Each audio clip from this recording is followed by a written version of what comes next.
that perhaps is the most fruitful outcome here.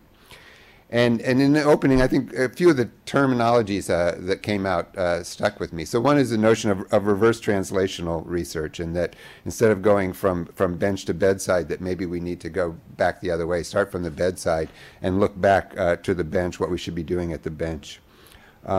On the infectious disease side, I mean, I think the point was made of trying to distinguish, and here I think we're still a lot in the theory realm instead of the fact realm, of a single infectious disease hit from multiple infectious disease hits over time. And is it an infectious disease hit that's persistent, or an infectious disease hit that's hit and run, where the infectious insult occurs and by the time we're looking at the patient some years later, there's no further trace that the infectious insult occurred.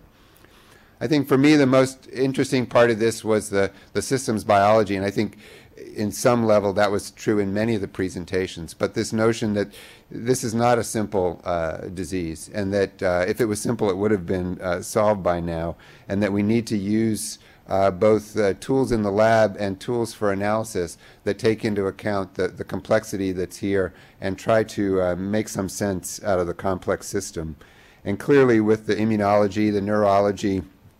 and the exercise and physiology, the whole concept of mind-body integration here. This is not one thing that's wrong with people. It's a dysregulation of a number of different systems, which may be manifest more in one patient than another, and trying to figure out how all these systems play together, again with the goal of figuring out where are the points that we can target interventions.